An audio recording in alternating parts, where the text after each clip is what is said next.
You said you liked it strong. I made it Yeah, but strong. it's like thick. It's just this thick tea. Good evening. Welcome to You Can't Handle the Truth Movies. I'm Chris. This is James. And we're going to do James's top. Can we start that again? Because I was being really weird. You can't handle the truth. We're going to do James's top 5 martial art movies. Yeah. I don't know how I'm going to follow up on your top 5 because you're the martial arts man, but I'm going to give it a go.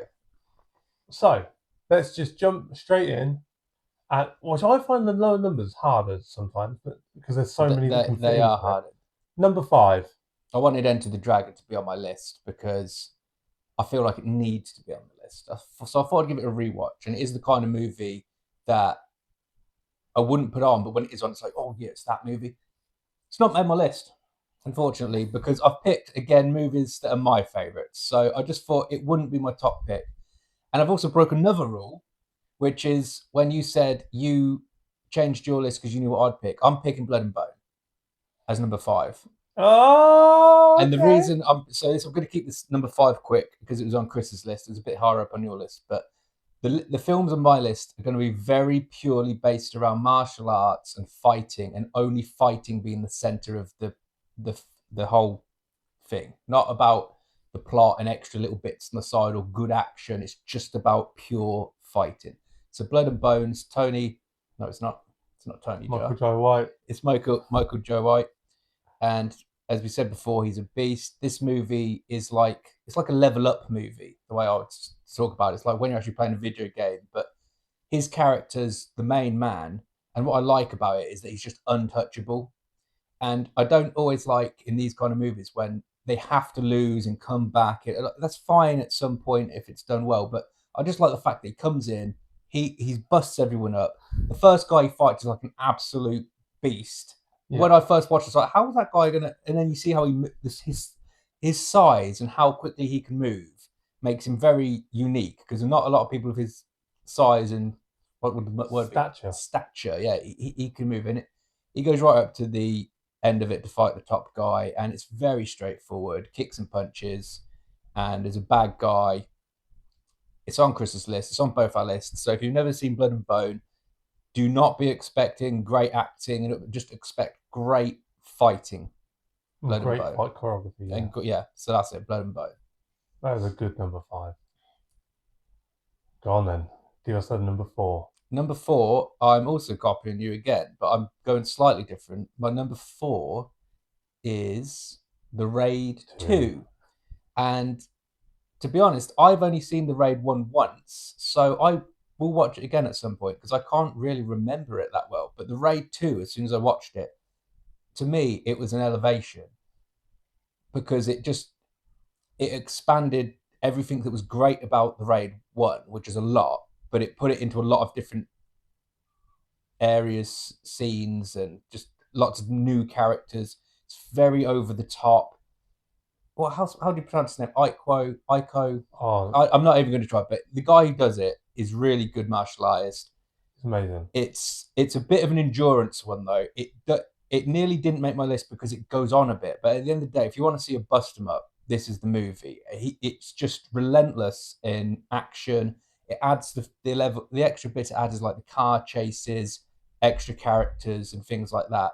But to be honest, the franchise is on both our lists, and if you want to watch a weekend to watch them back to back, it's absolutely fantastic. That's a long, it's a longie, but they're you'll need a snack break. The Raid 2 is a really good martial arts film. Yeah, I agree. So, 5, Blood and Bone, 4, The Raid 2. Moving into the top ones, number 3. It is a movie that includes a lot of the people on our list because there's a lot of films that are being missed in our list, such as Crouching Tiger, Hidden Dragon, Ip Man. I was considering, and I don't want to take away from any of them films. They're all really good, but these are our ones. And for me, it's going to be the same people in this movie, but they've all come together like the freaking Avengers, and it's just what I wanted to see for quite a while. It's quite an old film now. It's called Triple Threat. Oh, that's a good film. This has got Aiko. I can't pronounce his name. I'm very sorry. It's got Tony Jaa. It's got Michael J. White. It's got Scott Adkins. It's got other people in it that I can't remember off the top of my head right now. But basically, it's very cheesy. Scott Adkins at the beginning, he's got his cigar in his mouth. He's got like this big fake beard. It's terrible acting. There's a girl that needs saving at some point. But they all come together and just show what they can do. And it's just a big brawl out towards the end where they all come for like a last standoff. There's an infiltration scene. I think it's Tony Jaa's character. He gets in with the Scott Adkins gang, which are the bad guys. And there's like a double bluff on whose side he's on. So there's a little bit of a twist, but don't get me wrong. There's no major story or acting scenes here. This is just a really good action film. It's got some good stunts in it as well. It's got the car scenes. It's also got some scenes with guns and stuff in. So I know I said it's going to be purely about fighting. It is. It's all fighting still.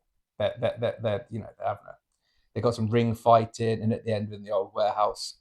If you've not seen this one, this is. I thought it was a good celebration of all the different martial artists that we like brought into one film that wasn't butchered and was really watchable. And I'd definitely recommend watching on a Saturday night with a kebab.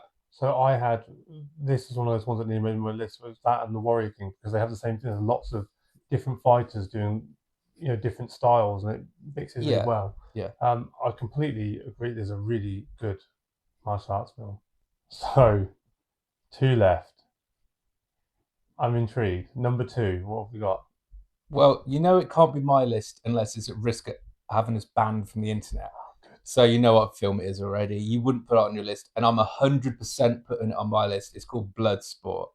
This film has at the beginning particularly, has some of the worst possible acting you could ever see, and it's dubbed over as well. It is so atrociously bad, and yet it doesn't matter at all.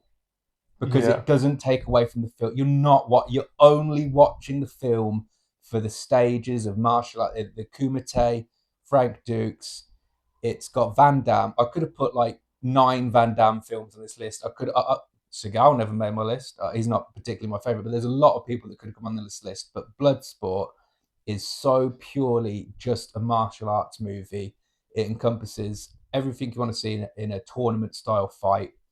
Van Damme's absolutely shredded in this movie. It's when he was basically at his peak performance. He's moving well, and it's also really funny as well. It's almost a comedy, but it's self-aware. It doesn't ruin the fighting aspects in it. The comedy. His friend's the big guy with the beard and the hair, and you even pointed out that he actually beats Tom Poe at the end just by smashing him, just by going nuts. But then he gets so carried away being a big American that he gets. Taken advantage of. But yeah, Bloodsport. Briggs don't hit back. Yeah, I don't think they'd make a movie like this nowadays. I mean, the whole story was completely falsified by the Frank Dukes character, but that doesn't matter. But it is his film. It is like whether it was true or not. It doesn't take away. I think the fact that it wasn't true is so much better. Yeah, it makes me like it so much more. I wasn't even aware of that story when I watched it years and years ago. Anyway, it was only something new I found out. So. But if you like a kick, you like a punch, Bloodsport, honest to God, is about as good as you can get. Salt in the eyes, blind fighting. I mean, Van Damme is so over the top with his yeahs and all them noises he makes. It was the time he did it when it was good, and then he just kept doing it for another 10 years in every single film. But at this point, it was still good. I mean, the splits on the chairs. Ouch. Yeah, well, he's known for his splits of Van Damme, Yeah, no, okay. Do you know what? Yeah, I wouldn't put it on. Well, I wouldn't put it on because I thought somebody would already have seen it. It's such a big Van Damme film. I know. It is great. I have to go between the line of what people have seen though, and what if I think it's the best one, then it is. It probably is the best one. If we want to do a list of films that you may not have seen, then I'm trying to keep it a bit interesting with some different choices. But some of it. If it's a chicken, I'm going to call it a chicken. I might have said that in the last video. I don't know. But I think you might have. Bloodsport is a good choice. Yeah. Okay. At number 2, which does leave us with what did you pick as your number 1 martial arts movie? I've just remembered what it is after having to remember. So, Van Damme used to always be one of my favourites. There was a couple, but modern day England. I can't remember where he's from. We have Scott Adkins in a movie called The Debt Collectors. Oh, Now, there's a couple of movies I could have picked here for Scott Adkins. It could have been The Accident Man, which I know he says on IMDb is one of his favorite ones. There's his Boyega, or whatever it's called, Yeah, where he's the Russian. Undisputed. This is how much of a fan I am. Can't remember their names. But Debt Collectors for me, one or two, take your pick. I'll go for the first one as it's the original, but they're basically back to back in the story anyway. They just one leads directly onto the next one. And it's just, again, you're not going to be watching thinking, oh, this is a great script writing. It's not. It's just about them going around, collecting some money, having a comedy duo with each other, getting into really sticky situations. I actually do find Scott Adkins quite fun. Like, I wouldn't sit down to go, oh, let's watch Scott Adkins, the comedian. But some of the times he's trying to be funny, like when people are coming at him with guns and his thick British accent, when he's in the middle of America in the big cars driving. It's just got so much fun in this movie. I think he would be a good comedian. He probably would be, actually. He's a very in interviews and stuff. He's a very funny guy. Yeah, he's a funny guy, and he's really a really good martial artist. Yeah, really good. Yeah, you made me watch Debt Collector 1 and 2. Oh, good. Yeah. Did you like it? Oh, I loved them. Yeah, they're fun. They're fun films. It's like there's no one going to watch a martial arts film and say, "Oh, I didn't like the story." If they like martial arts films, because it's about martial art. The films are about martial arts. We know what you get. It's like if you watch most horrors, you're going to get the same cheapy horror, and then now and then there's going to be one that stands out. But to me, this martial art genre, this one, it gives you all the elements that you get from all the other films, like your Bloodsports and that, where there's like levels of fighting and different people they have to come across. But there is also a little bit of a story. There is a little bit of a better character interaction with the characters that you get involved in, especially towards the end of the movie, going into the second one. It has got a little bit of comedic value. I just think for modern, I say modern day, they're a few years old now, but I hope number 3 is coming out soon, and it's my number 1 pick. If you've not seen Debt Collectors and you like martial arts movies, it's definitely worth a watch. I thought you'd choose a Scott Adkins film as number Yeah, one. so did I. I just didn't know which one. It wasn't if, it was when. Yeah, he is a very good martial artist, and he's been involved in some really good films. I do think he's one of those actors, like Michael Jai White, like Tony Jaa, that just is underutilized by Hollywood in those really big films.